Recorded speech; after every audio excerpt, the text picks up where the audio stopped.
Okay, and we are live. Let's see who's in the house today. Hey, everybody. Is that chat working?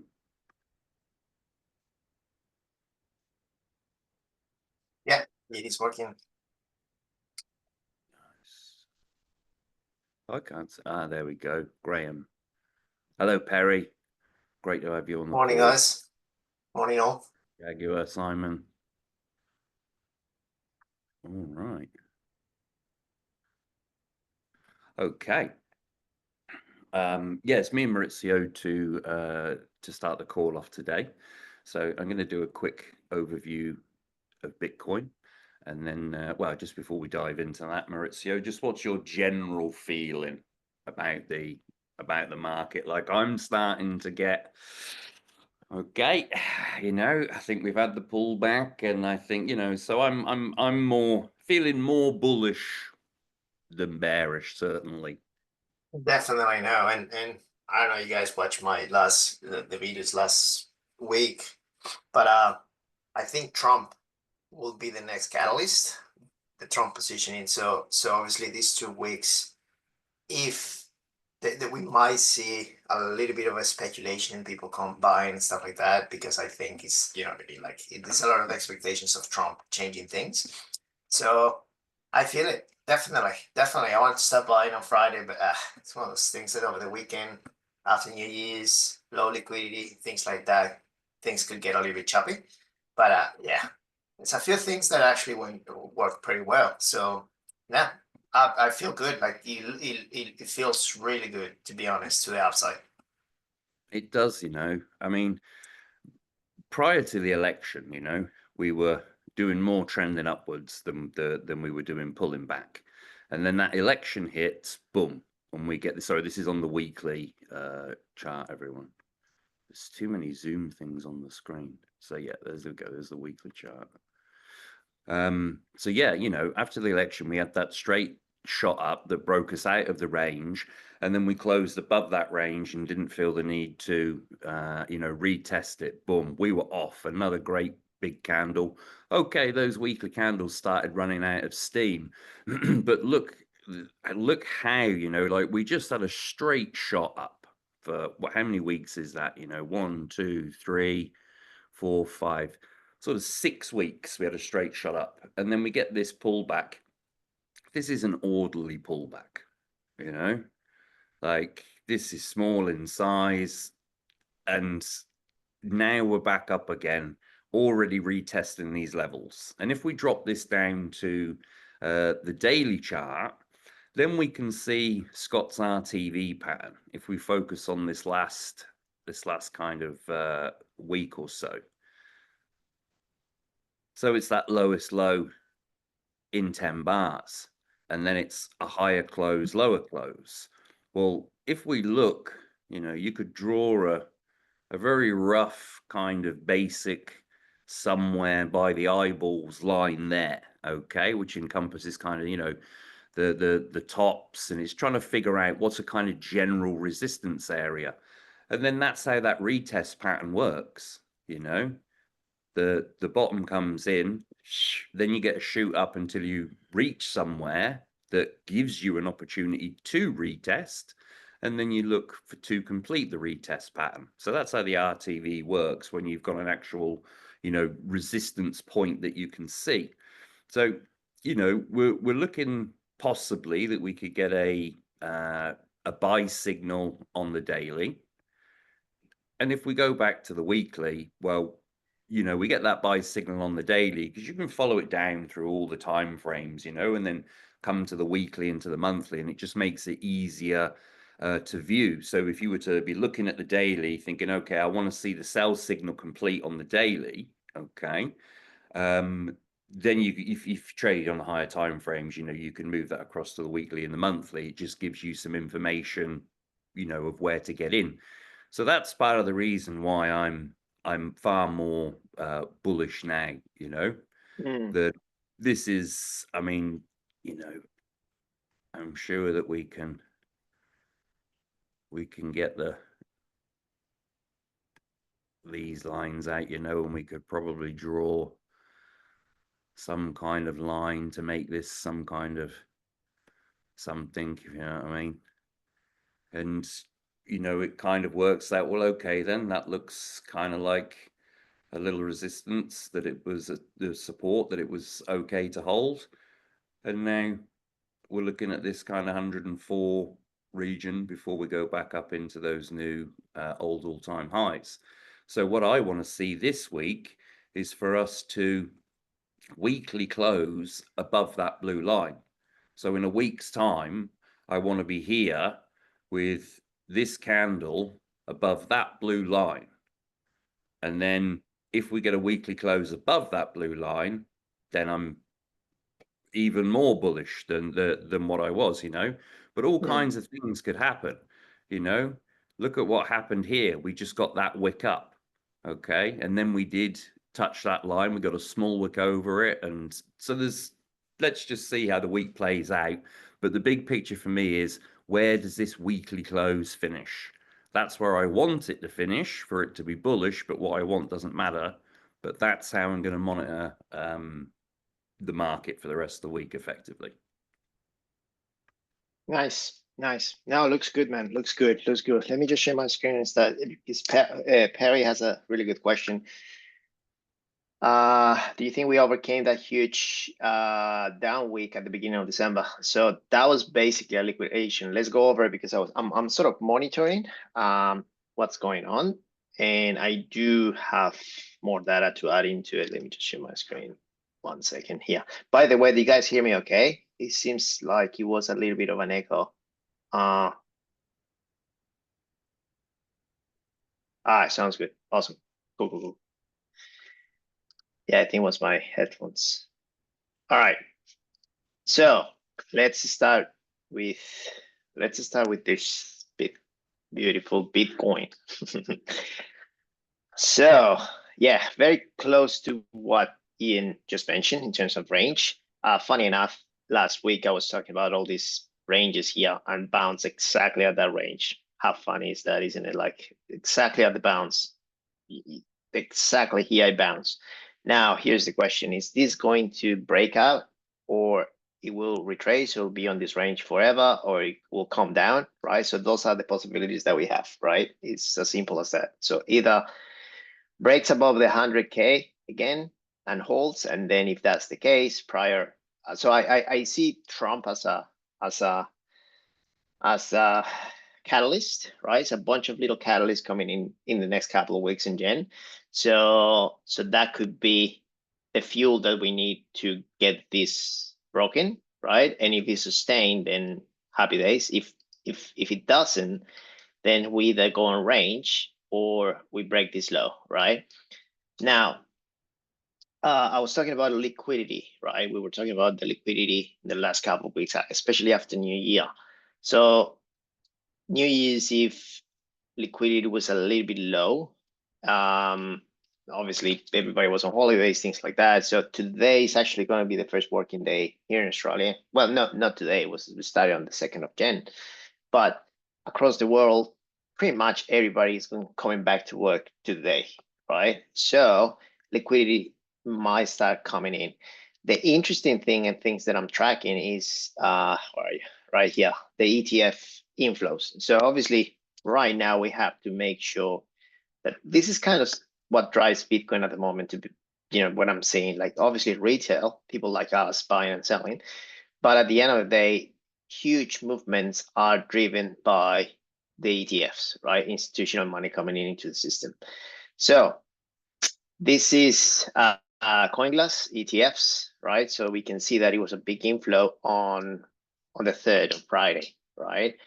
If this is sustained, then this could be the fuel to actually start breaking above. So I see this as a positive. However, that doesn't mean this will have continuous inflows. We could have a outflow, right? People taking profits, right? Like if people or if institutions start buying here, maybe prior to this they will risk, or they might de-risk before Trump positioning, and who knows? We have to be aware of the possibilities as well. But that's what I'm seeing first. Obviously, it looks good, right? It looks that institutions are willing to buy. Also, if I look at total 3, which is our alts market over the weekend as well. This actually was on Friday. So on Friday, people start buying alts. So people start buying alts from the 1st of Jan. So even it was a holiday, more than likely this will retail. So we waiting to see if institutions are actually starting to buy alts, which it could definitely break this That's probably resistance level. tax loss harvesting, Maurizio. Yes, exactly. Which I did talk about it. Hey, Scott, nice to see you, mate. Hey, brother, Happy New Year, Happy New Year, and Happy New Year, man. everyone. Hey, Sorry, dude. I'm late, guys. That's all right. Yeah. So before January, I was talking about a lot of institutions just basically needs to close the books on December, or taxes and things like that. So that's why we had this pullback, and right after the New Year's, man, we like people start buying like crazy, like on alts here. So it looks good. Overall, I think it's looking pretty positive towards the upside, especially 2 weeks prior. I think there's a teachable moment in there. When markets are quiet, it's a good time to take time off. Like I didn't check the charts for 2 weeks, and we went fucking nowhere. Definitely. I think that's and you can't the stuff that we do, you can't really read much into a market where 85% of people are on holidays. No one's giving a fuck. Everyone's in a festive mood. There's a bunch of bullshit going on about waiting for Trump. It's low volatility, high fuckery, nothing going on. The one advantage that Maurizio and Ian and I have over people who have a job is that if I work for Goldman Sachs, I can't say, hey, bro, I'm not really feeling it today. Like, fuck these markets. I'm going to go skiing. I'll see you next month, maybe, if it looks a bit better. I don't know. I don't give a fuck. You're just going to get fired. So, in my opinion, you'd be a fool not to take that, one of the very few advantages we have. And I don't know about you, but too much trading, it's like send Scott crazy. Definitely. I do agree with that. So sorry, man. Keep going, please. All right, cool. You were saying No you're saying it's looking good, and I think looking good. Ethereum actually looks a little bit better than everything. So that might start gaining strength into Ethereum, and so this is sort of what I've been tracking for the last week in a way, right? Which one is going to be the strongest at the get-go in the beginning of the year? So Ethereum looks pretty good. However, Solana came back pretty strong as well. So there's not, like, if we have a look at Solana against ETH, still sort of indecisive. So Solana trying to claim back here. So we are in the range here. Essentially, Ethereum, like this chart is the Solana against Ethereum, guys. So obviously, if chart starts going down, means that Ethereum is actually stronger. If chart starts to going up, means that Solana is stronger. Who is going to win? Gun to your cock. Which do you think, or don't you have? I do have. I'm indecisive, but I'm leaning more towards Ethereum at this stage. Same. Yeah. I think everyone hates Ethereum so much, and the Ethereum guys are such losers. Like the meme with the Ethereum guy in the cuck chair watching the Solana guy bang his wife, and the wife turning around going, "Are you sure?" It's like that just totally encapsulates the whole Ethereum. And on top of that, there is, if when Trump comes in, I believe there's a few projects that he's actually building on top of Ethereum. So that will fuel Ethereum a little bit more. So that's why I'm also watching Ethereum closely. Therefore, why I'm watching all this, because I want to play the betas, right? I want to play Ethereum or Solana betas, and yeah, What's yeah, your favorite Ethereum beta? oh, Because mine's Pepe. Pepe definitely, and Pepe is doing good, but it's a bunch of new ones coming out. The agent ledger is actually doing good. I think I'm gonna add more into our portfolio on that one. And it's a bunch of little Ethereum on the projects that are actually working. So I do have a huge list of it. I haven't sort of narrowed it down, but I think agent will be my favorite at this stage. So hey, let me just show you agent.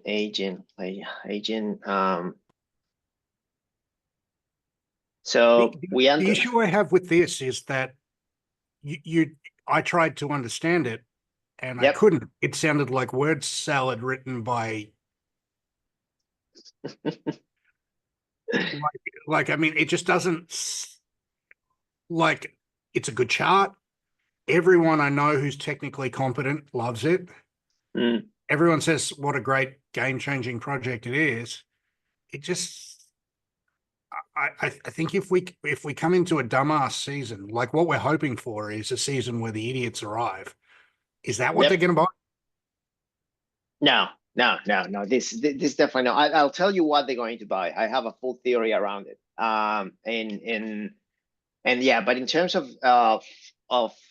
betas and things like that, I think this one has more potential than definitely Ethereum, and it will follow through Ethereum. But Agreed. that's but in terms of what everybody's going to start buying and think that's going to go nuts, I have a theory around it. Let me go into it now. So last week, I've been talking about like AI agents and AI things. So I think the AI agents, not the AI, well, we have two things. We have the AI agent infrastructure, things like virtuals, which went nuts agent. Let me just, because I've been tracking those closely.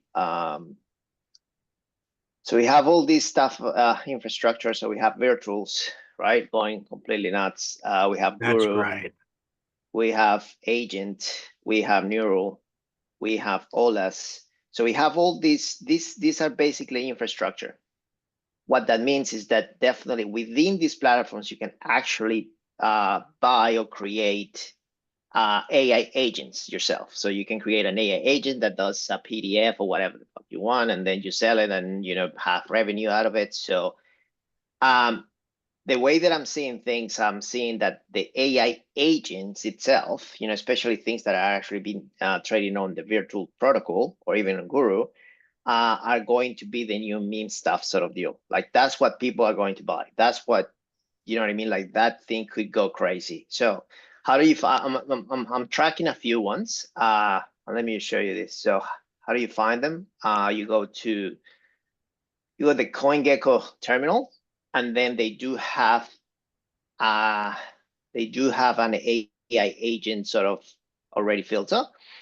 So you do have AI agents on different chains, right? So you do have different agents on Solana, on Base, which by the way, if you look at Which this, are these just chat? Which ones of these are just chat GPT wrappers that are just bullshit excuses to run a meme coin to $1 billion? Because I think that's more difficult for me to do. Like I can't pull the trigger on that now. Like yeah. I missed it. I don't want to chase. Everyone seems to be getting rich off those. I mean, the only one I've got is Fartcoin, and I banked 3/4 of that at a bill. That's the and tough. 1.3. That's kind of the tough research on these ones, because obviously each one of these ones work different. They could work on top of the ChatGPT or OpenAI or Claude AI stuff, or they could have their own LLMs, which could be profitable. Like could be actually something interesting to look in the future. So that's the challenge, that's the challenge. But I mean, to me, intuitively, that sounds like the same sort of bullshit that we've been scammed with 100 times before. It's like just an excuse to run. Exactly. But this is sort of like what I'm saying, the way that the market is behaving is like the way that the way that memes started a while back in Solana, right? So Solana, all the memes shit, now there's no many, and every day new people start creating new stuff. So you can start seeing that all the new things, like, by the way, if you actually just click on age, yeah. So, this is new AI agents that are being created fucking every day, man. And some of them are very stupid. Some of them I think they have legs, and some of them I think are completely scam. So this is kind of the same thing of meme stuff from a different perspective. So I think this is the narrative that's gonna lead really huge gains, but it's very risky. And I'm still figuring out how to actually price them effectively. But this, like, especially if, you know, all the stuff in virtuals or all the stuff in different sort of ecosystems might start doing good. You know what I mean? Like yeah, for instance, things that I'm tracking, so I'm tracking Griffin AI, and this is kind of the behavior, Scott, like that I'm seeing. Obviously, you see the launch here, and then I mean, that's incredible. they just freaking go nuts 1,000%, like in a couple of days, right? And obviously, this is on top of what the virtuals ecosystem is doing. So I don't think the virtuals ecosystem will stop, to be honest, because you're seeing a lot of these agents actually coming into the platform. So the virtuals is basically an AI version of Pump Fund, right? Is that In a- is that what it is? In a way, yeah, definitely. Let's say that, but they do have different models as well. Think about it from the Shopify, for AI agents, in where you can actually launch it, ask for revenue if you really want to, and then obviously everybody that has a piece of equity will receive a share out of that revenue and shit like that. You know what I mean? Like, so that's kind of. Personally, I think I've missed the boat on this one. I think I'm probably too late, and it's too risky, and I agree. Honestly, guys, if you're starting the new year, redoing your portfolio, and you're looking for things to allocate, I've got fucking 12 grand in these things out of a couple of $1 million, and I think that's about right. I agree. This is very risky stuff. Very risky. I wouldn't do more than even 5% out of my portfolio into these things. And I think they're probably fair trades. But my motto for 2025 is that seems like a fair trade, and I don't do fair trades. I only do unfair trades.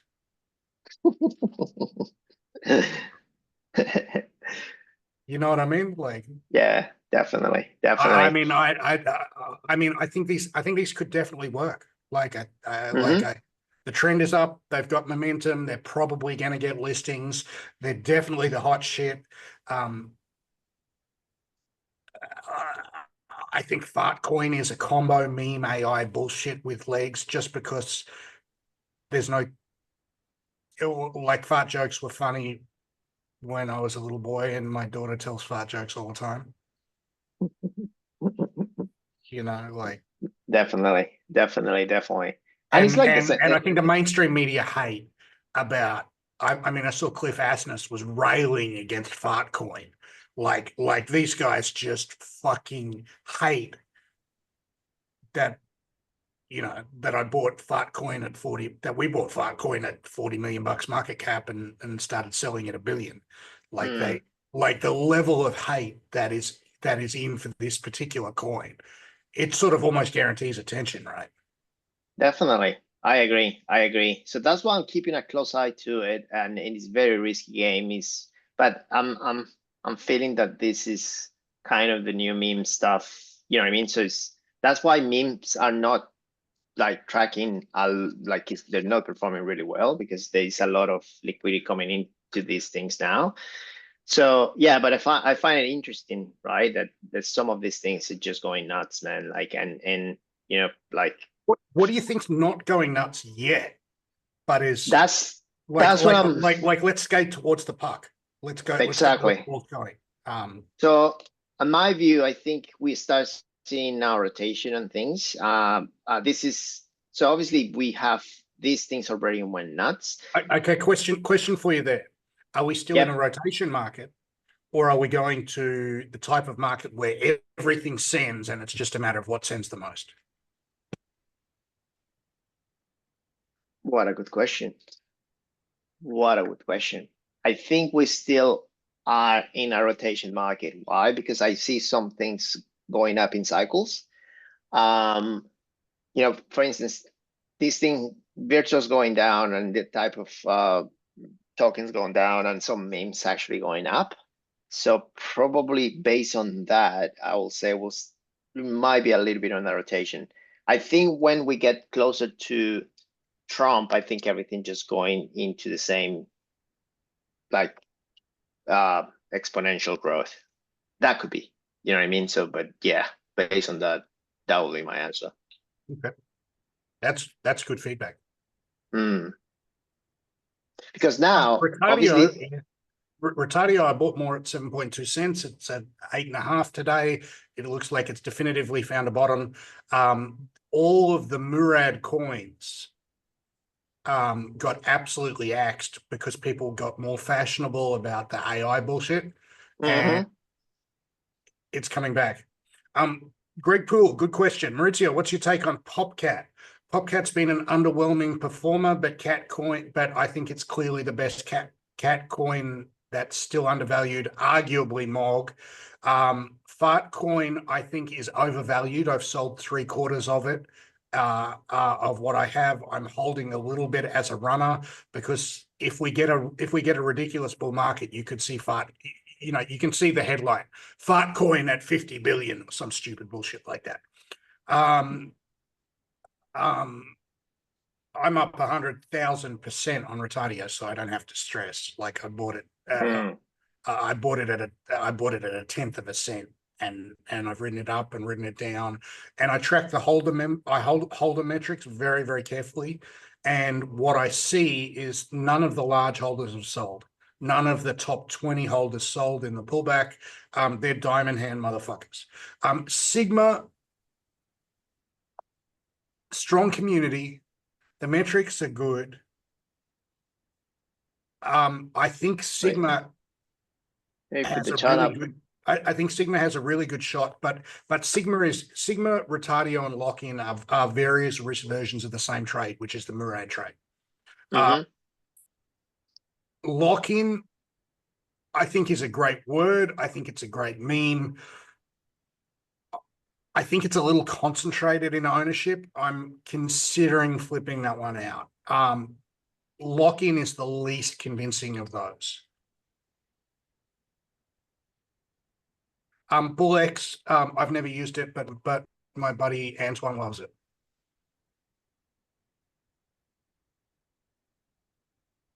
I think Retardio's suppressed because the Twitter employees tried to extort all the people behind it and blocked all their accounts, and so those are coming back. And when they come back, it'll come back, and it's just a fashion thing, you know. All the cult coins got unfashionable compared to the AI coins, and if we stay in this rotation thing. So, but what Maurizio touched on was we've been in a market where we rotate. And what that means is, actually, I think it's important for everyone to understand this. So what are the things that make crypto markets different from TradFi markets? And there's a number of them. And one of them is that capital is sticky between both into crypto. Like if you ever put money into crypto and then tried to get it back the fuck out to your bank account, it's like it's a ball ache. So most people don't. That level of friction means that the capital, once it's in there, sloshes around, like it washes and washes and washes, and it whips a small amount of incoming money into a big amount of market cap. Now that also happens within chains. If you've bridged to Solana, you'll know, or Hyperliquid or Sui or bridge to anywhere, you'll know what an anxiety-inducing, absolute fucking dangerous, you can get your shit stolen type situation that is. So the tendency is for capital to stay sticky within chains. So once capital gets to Solana and you open a Phantom wallet and you start trading meme coins, which is hugely addictive in a way that crack cocaine could never be, as someone who thoroughly enjoys smoking crack cocaine, and recommend crack cocaine. Not for 15 years, but crack is a good drug. Meme coin trading on Solana is addictive in a way that crack cocaine could only hope to be. So what we have is a small amount of people coming into Solana make profits on Solana. Those profits on Solana, they think, wow, I went from $100 to $200. Now I've got this spare money. What am I going to do? Am I going to pull it back out, stick it on a sex, and then gamble with it? Nah, fuck no. They're going to look for the hottest, newest thing. So that capital sloshes and rotates, and crowd and herding behavior comes in, and people rush into Mudang, and then they rush back out into the cult coins, and then they rush into Fartcoin, and then they rush into the AI agents, and so it's the same dollar. It's the same, couple of $100 million in capital that's swishing between all of these things, creating these giant waves. And that's why these things can pump so far and so fast. That's all it is. And so the big question is, if we don't get any more new capital coming in, it's the same 20,000 guys trading against each other, and they're losing a little bit in fees and along the way, and it's like a wave that gets smaller and smaller and smaller. If we get normies coming in, well, fuck, that changes the game. That new capital can slosh truly giant waves around, and it can make everything go up. So right now we've got no new capital. So that no new capital means that every wave is smaller and more individual. So it's just Mudang, it's just Fartcoin, it's just this, it's just that. And if you're chasing the hot thing, you're always chasing to where the ball was. You know what I mean? Correct. So in my opinion, in a player versus player market, the optimal strategy is to find stuff that's gonna pump eventually. Sit on your hands and get out while the going's good. Because it ain't there, because the liquidity ain't there when you want it, because the liquidity is an illusion. Don't forget, it's the same $200 million worth of capital that's sloshed around and created the illusion of Fartcoin being worth $1.3 billion. But Fartcoin's not worth $1.3 billion. It's not worth $1.3 thousand. It's not worth shit. You wash your brain out with soap if you think that. So these things, if we get a real influx of capital, means you're going to go so hot. I know. Why? Because people feel like they're late, and they're going to rush into the thing with the greatest potential. And the thing with the greatest potential is memes, for exactly the reasons that I've just outlined, is because capital is sticky and it sloshes around and creates, it like whips up. You put $1 billion into the meme coin ecosystem, and you'll get $50 billion meme coins out of that. Like, that's just how it works. So we've got two situations, and your job as a trader is to know which of those situations we're in. If we're in the player versus player mode, chasing the hot narrative is a sucker play.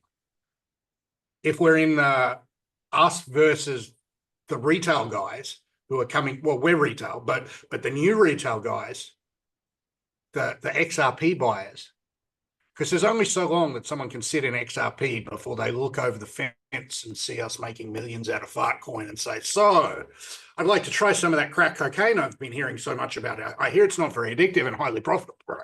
Yeah, you should try just one. Yeah, here you go.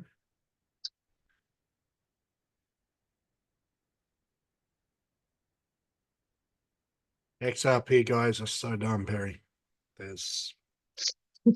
I've given up trying. I've given up trying to explain it. I've given up. So in terms of memes, I think you can look at the memes that aren't doing well, that are dying in terms of community, dying in terms of social media posts, the memes that are dying, you can rule out. I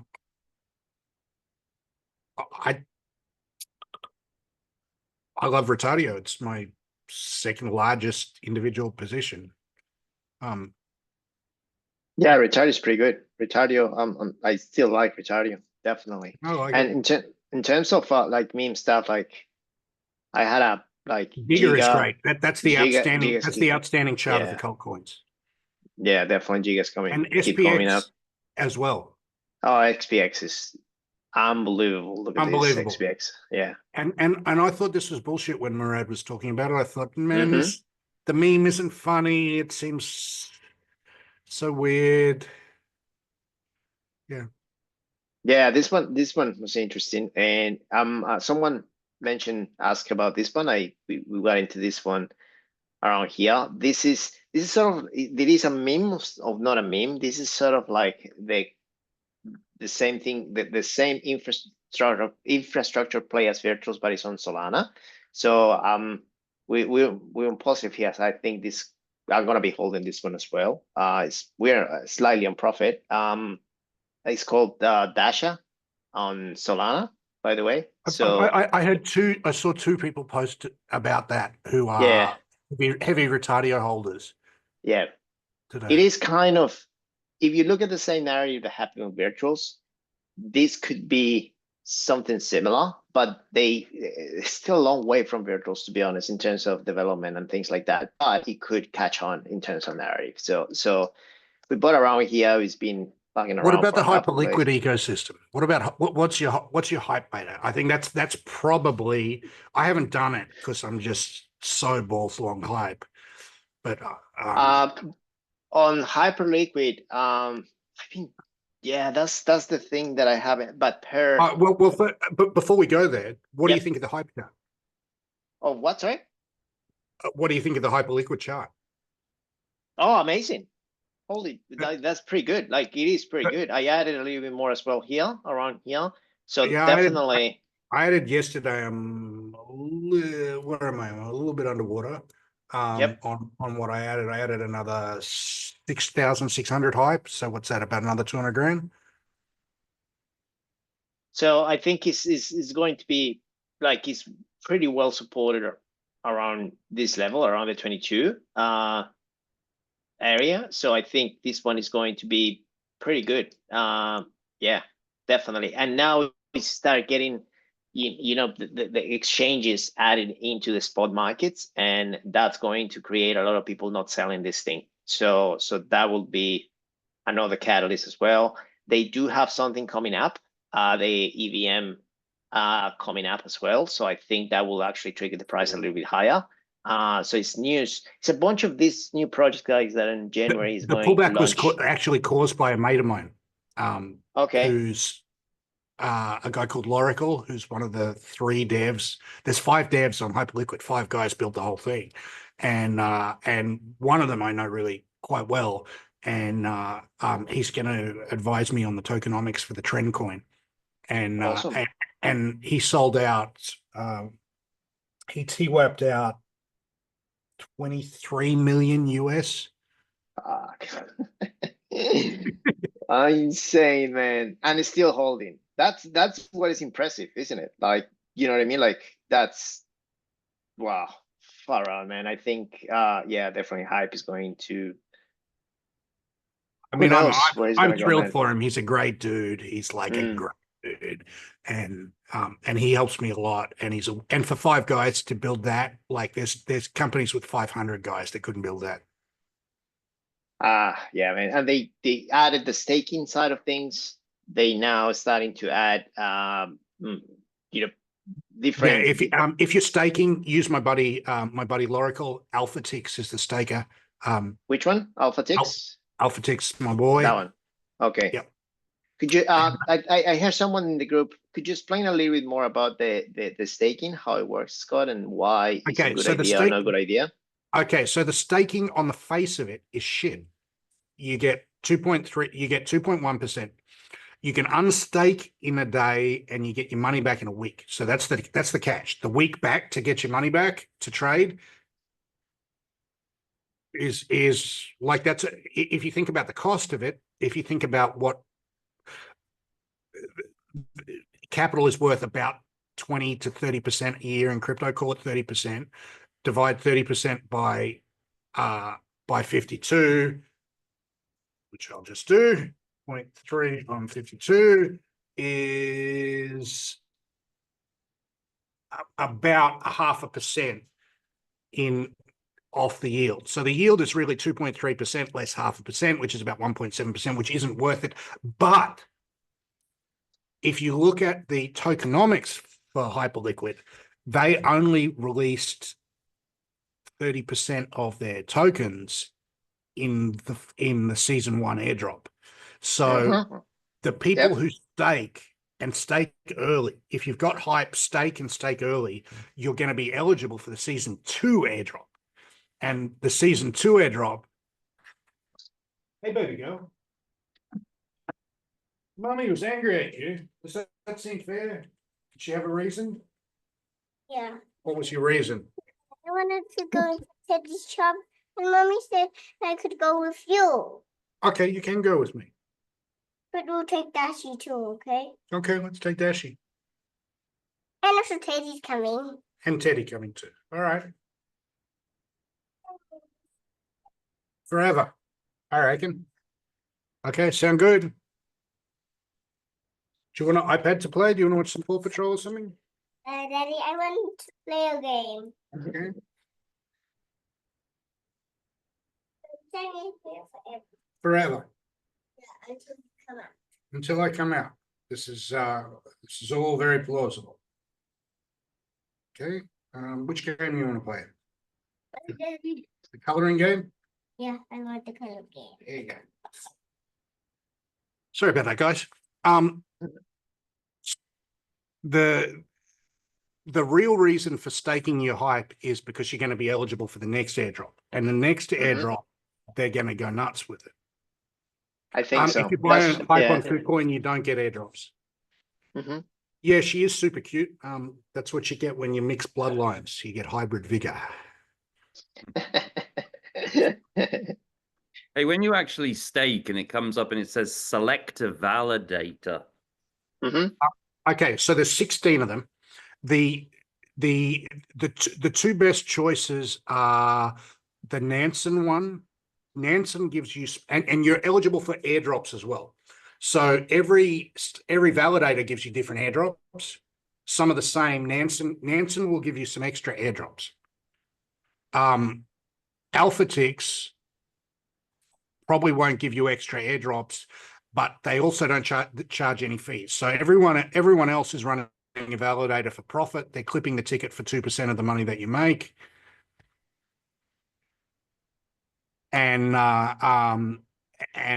so I would say AlphaTix or Nansen would be my top 2 choices. Now, the purpose of staking is to take all these funds off the market. So so they've got 32% of all hype tokens are staked. If they're staked, you can't sell it. So it makes them somewhat crash resistant, right? And this is, you can actually track the total staked amount right there, right? So obviously, and the thing is, 404 million. it takes a while. What is the downside? That it takes a while to I think it's about 7 days. It takes 1 day to get it out of staking, but it's 7 days to actually trade. Yeah, correct. So in reality, it's 7 days. Yeah. So yeah, is it worth doing? Barely worth doing, except for the airdrops. I think if you combine the staking and if you trade on Hyperliquid and you keep adding more volume, then they haven't sort of released what the rules for the new airdrop, if they're going to do it or not. But I think that's how they price the first airdrop, with the amount of volume that you actually did on this change.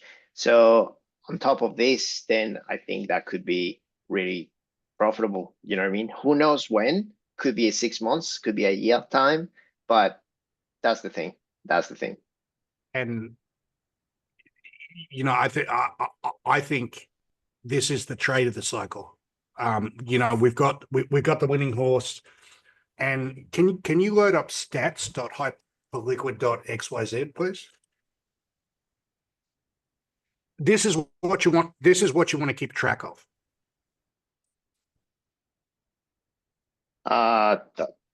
XYZ. Yeah. So this is all on chain. It can't be faked. It's pulled in real time. So what we want to check.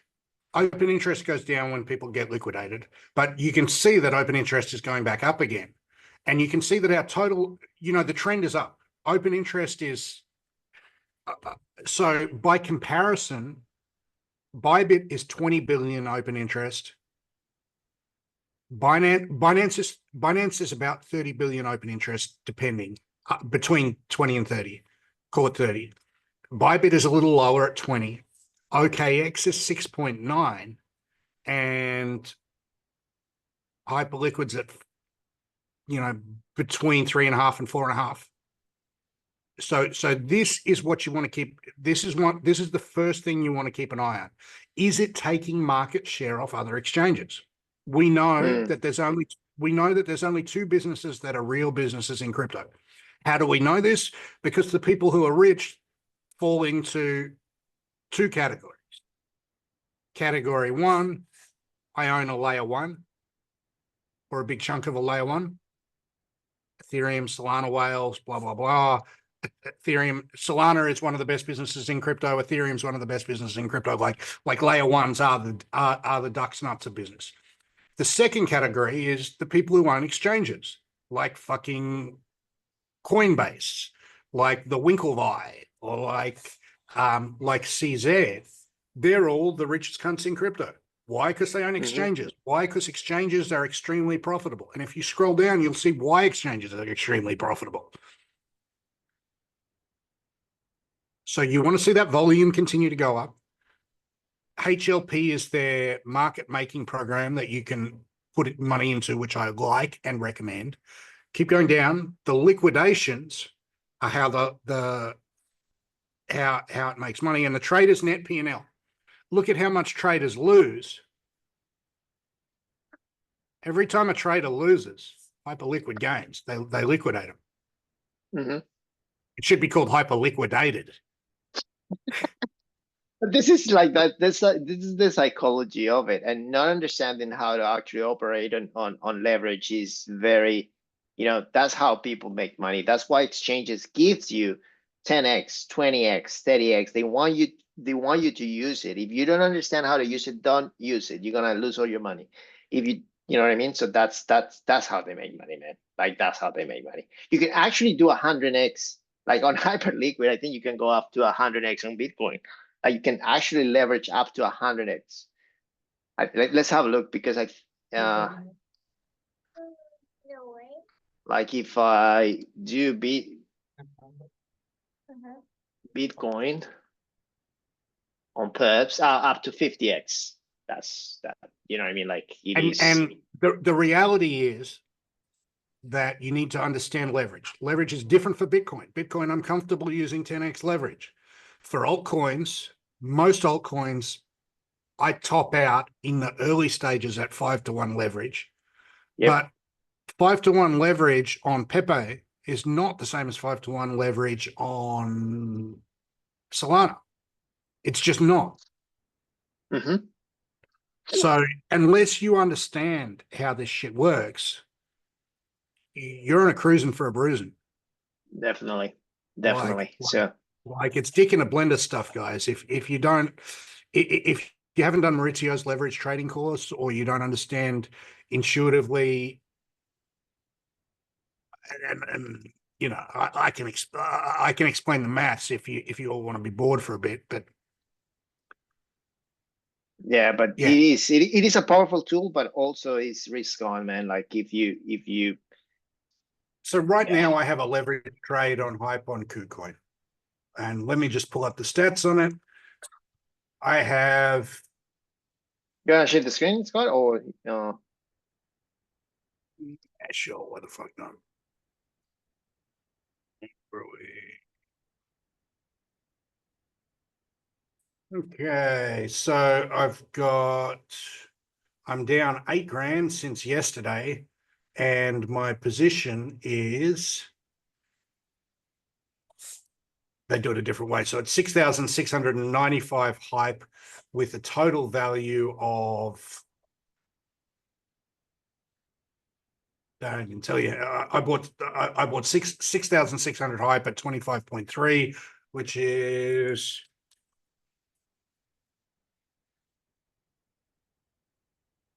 which is 166K.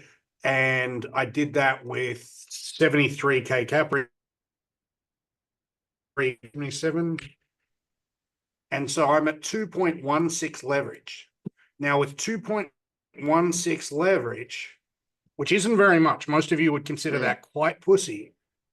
I'm down 23% on my money overnight, right? I have a stop loss at the lowest, by the way. But I mean, you can see that this is not for the faint-hearted, right? No, it's not. And obviously I did stay away from leverage trading for the last 2 weeks. Why? Market's choppy. If you don't control your risk, you either get stopped out quickly or liquidated. Leverage which, trading is something you want to do when the planets align. Which let me show you where because we're still holding a lot of good leverage trades that we did, and we sort of 5x our account last year. So let me show you where we at on those positions. Some tracking closely to see, but this is all the positions that we went into last leverage trades. This is all the leverage trades that we did. Obviously, we got to stop that in a bunch, but have a look at this. So I'm happy with our positioning. So this is mantle. We did mantle here, right? And we are 16R return in investment on that trade. This is leverage, guys. You can leverage having a stop loss, and let's say if you raise $500 here, right? If you raise $500 here, if you hit your stop loss, you're gonna lose 500.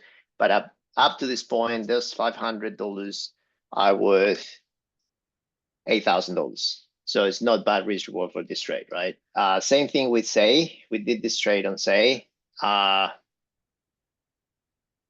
which So back. when I worked out mine, I'm risking 15,000 to I'm risking 15,000 to make 100 or something like that. Exactly. So APT, we did an APT trade on leverage as well. It's not, but we always take some profits around the tops and things like that. We're still good on drift. We're still good on Dutch. Look at this trade, and we're still good on order. Can you do hype divided by drift? Hype USDT divided by sign drift USDT?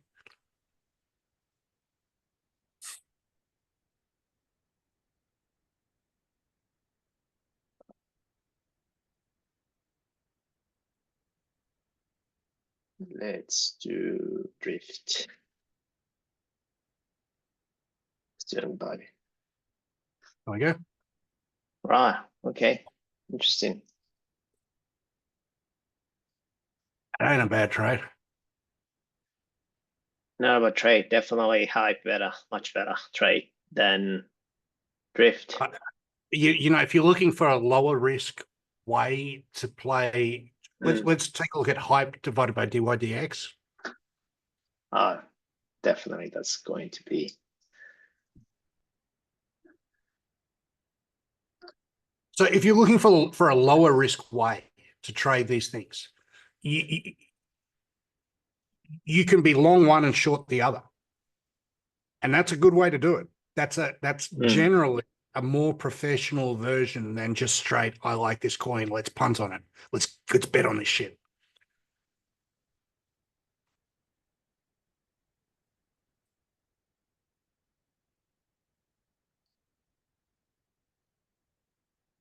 All right. So yeah. No, so overall, I think, everything, in my view, look at Bitcoin now. Everything's looking good now. Let's have a look at Bitcoin. What is?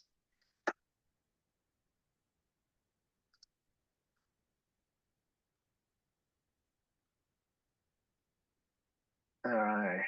So we might see, I think we might see that influx on ETFs, and if today people start buying, I think we might see this breakout here, and then we'll be off to the races again. So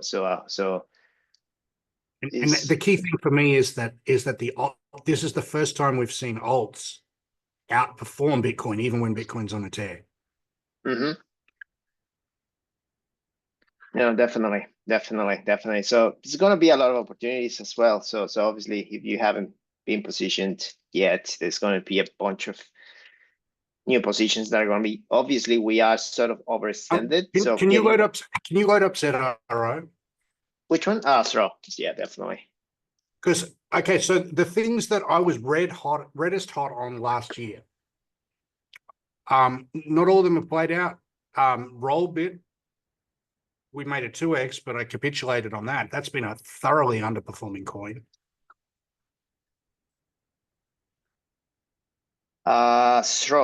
Still holding for a 20, 50, 100x. So what's the current outlook? Let's have a look. Where we ZRO at. So, looks really strong. I mean, yeah. The thing is, we don't know, James. I don't know if this is going to be doing 20, 50, or 100x. And that's the reality. I don't know, Scott, if I'm and you know, people would tell you that this is going to do this and this is going to do that. Yeah, man. Yeah, so that's one of the things that we play with, because essentially we got 4 minutes.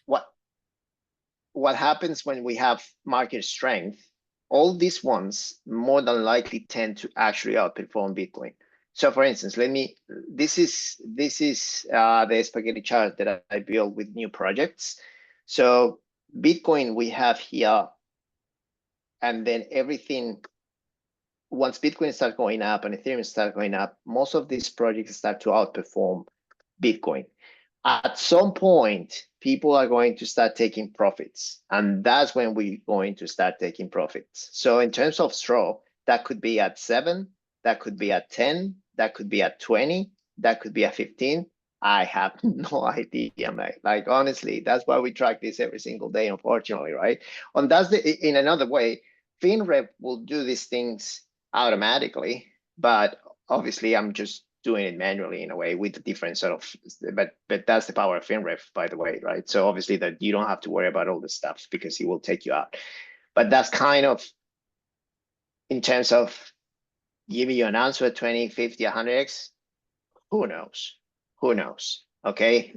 So obviously, no one knows, and we're magnetically attracted to people who are going to tell us that. Why? Because trading is hard. It's uncertain.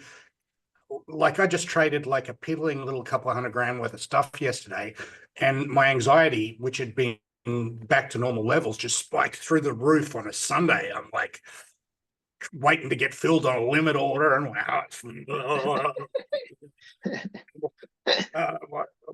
what the fuck? Like I trade a couple of $1 billion a year, right? Like in and out, and because I wasn't used to it, because I haven't traded in 3 weeks, it's like it's very, very difficult to do. And no one, anyone, and because of that, we're magnetically attracted to some cunt in a suit who will tell us this is definitely going to happen, or Raoul Powell, or any of those fuckwits, or like, and you know, I'd make a lot more money if I told you this is definitely going to happen. But you know what I tell you? I don't know, but I think the odds are in favor of us betting here. That's about as close as you get.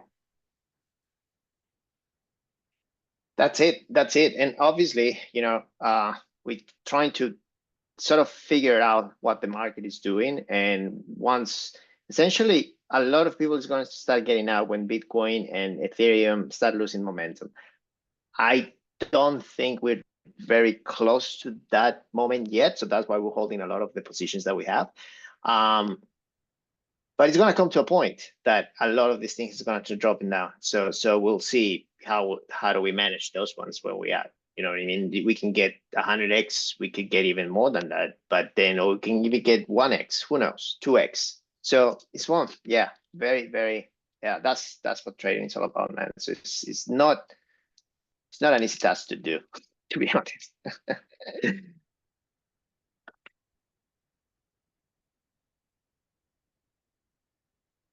Yeah. Overall, we're going to make a shit ton of money this year, though. Yeah, definitely. Let me leave you with. Did you have a good year? 2024. Oh, how was your year, Fred? My year was amazing, then. Like, amazing. Honestly, Hyperliquid, a bunch of good trading, 5, 6x hour leverage account. portfolio is actually rising. So FinRev is doing fantastic, by the way. Like FinRev is FinRev's doing great. fantastic. So all I portfolios did are actually 3.3 aligning. million US for the year. Just Man. between you, just between us kids. So, and I think we can do better this year, to be honest. I think this year could actually get better. So yeah, no, last year, even though we had like ups and downs, Trump election was stressful as fuck, man. Like, oh my goodness, man. If that went the other way, oh, we wouldn't be in a different story. Like, I wouldn't be like out or really it wouldn't be. That's why we de-risk so much stuff. Like I couldn't sleep for the whole week. That's the downside of trading, that you're going to get a lot of stress, especially in those situations, because you don't know what the market is going to do. You don't know how the market is going to price in all those events. So that's why I love FinRev, to have my other portfolio with FinRev, and happy days, right? yeah. FinRev on Hyperliquid. Okay, some updates on the other stuff. Yep. FinRev on Hyperliquid. The integration is going well. I'm going to have a definitive example on when we're going to launch that. I'll have a definitive answer at 2 p.m. today. It's 9 a.m. where I am now. What else? All the other FinRev things are turned on or being turned on as we speak. Yeah, I'm getting an update at 2 p.m. But the guys worked over the Christmas holidays, except for Timon, who went on a boat to Burma, which is Nice. Yeah. Now is a great time to enter FinRev, dude. So FinRev has this characteristic where it makes a lot of money quickly, and then it goes sideways for a long time and slowly bleeds, and then it makes a lot of money really quickly and then slow bleeds. You want to enter in the slow bleed times. That's I would say don't enter FinRev just because it's like up like 50% in a month, because it's probably going to be down 20% the next month. And that's just that, and that's just the truth. The marketing guys might say something different, and the sales guys will almost certainly tell you something different, but that's the truth from the guy who designed the system. And you don't get many free lunches in finance, and those of you who are in FinRev know for sure that that holding FinRev takes some stones.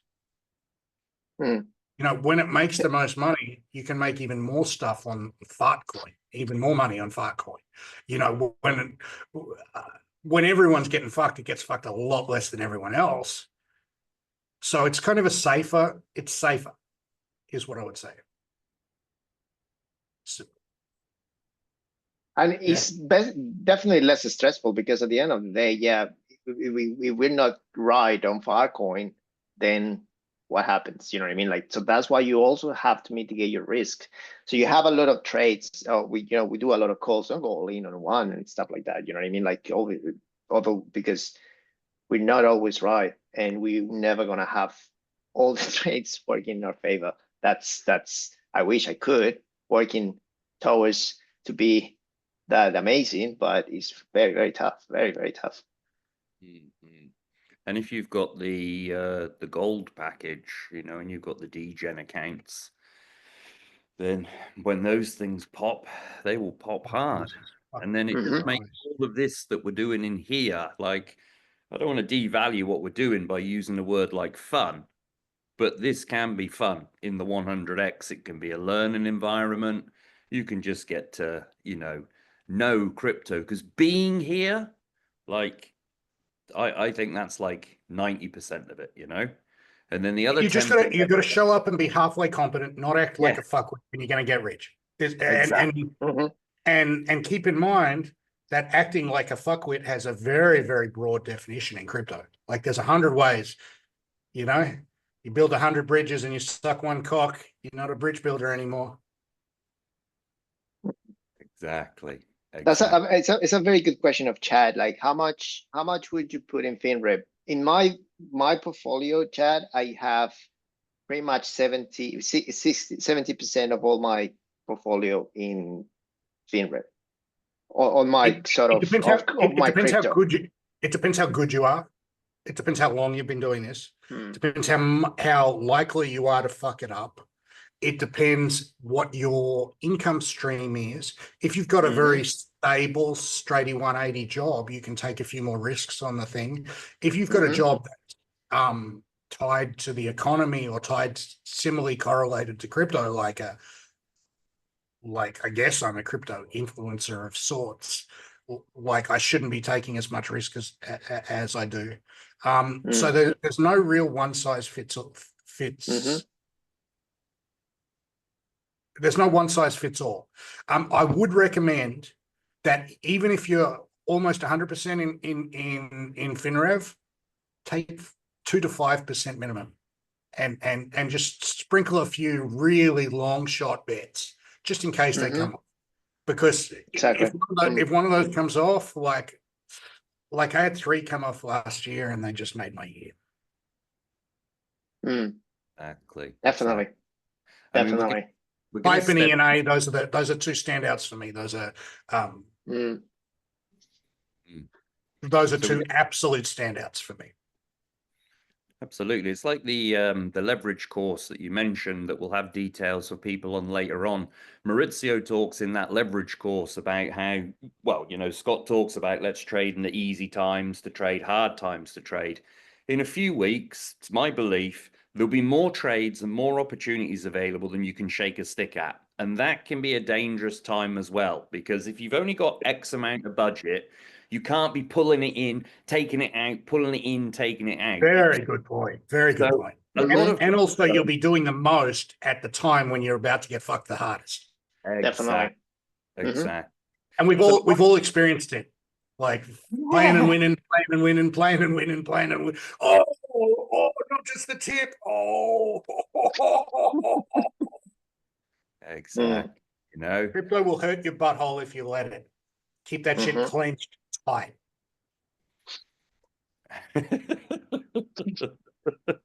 All right. This is financial advice. Yeah, I'm just going to write that one down, man, and put it on my wall, man. Like that, just that. The people like Marlon Otto that are on the call that have been with us for, you know, since the start, you know what I mean?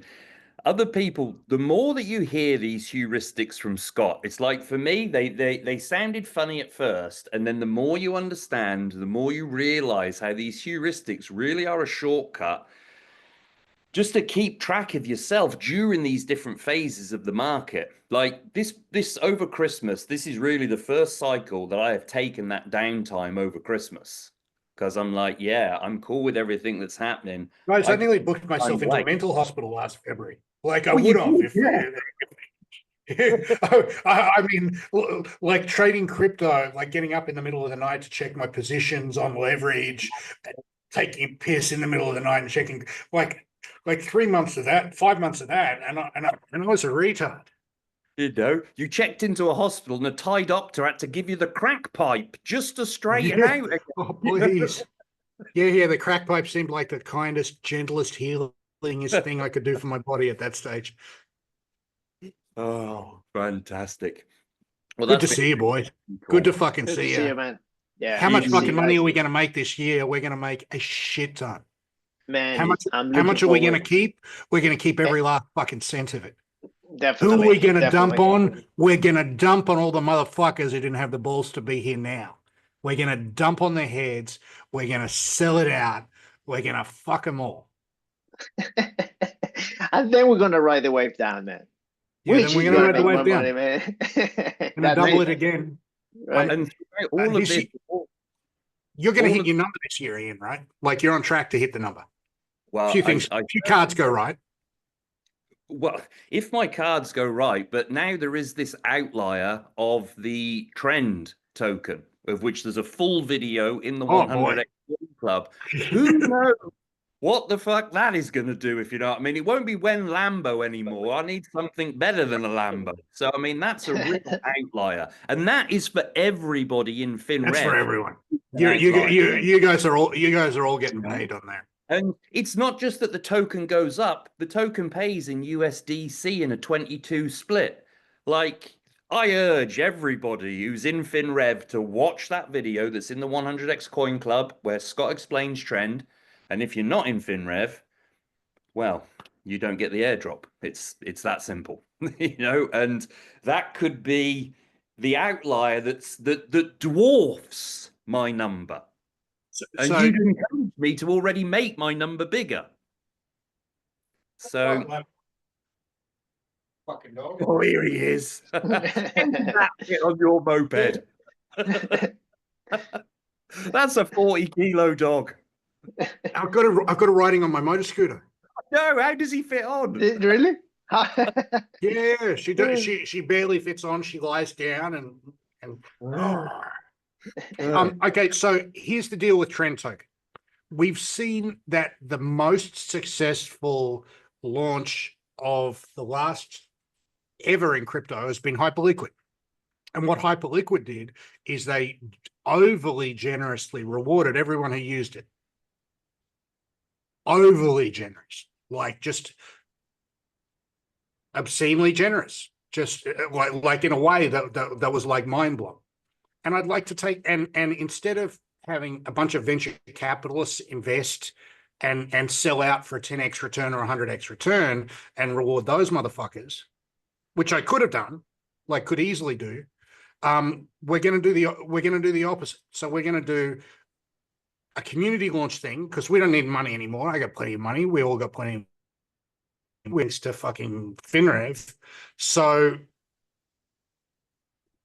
we've got the money to develop it ourselves. We've got the infrastructure is finally available. We couldn't do it without the Hyperliquid blockchain because Hyperliquid, the blockchain has trading primitives built into the blockchain. So it can do all the order execution stuff as part of a smart contract. And then the next part of it is we're just going to steal the Hyperliquid playbook and just make everyone who uses it rich. That's it. Beautiful. Beautiful. Love it. Yeah. So everyone who paid for FinRev, I'm going to give you your money back and then some in fucking trend tokens. And those trend tokens are going to pay out in USDC. And it's the only coin that pays out in USDC. It's going to be on the hottest blockchain. It's a proven technology. I got some other really cool shit to announce about it, but that's the plan. Like I'm a plans guy, and it's a hell of a fucking plan, and it's the right time and the right place and the right token and the right name and the right people and the right fucking system. And fuck yeah, we're gonna make all you motherfuckers rich. Me too. Nah. I love rich. I've been rich and poor a couple of times, and I got to say, it's not as much difference as you'd think, but like generally, I prefer rich. Me too. Yeah. Let's fucking go. Let's do it, man. Looking forward, Scott. So awesome. Awesome call, man. Awesome Hey, boys. call. All right, guys. Nice. Shut up.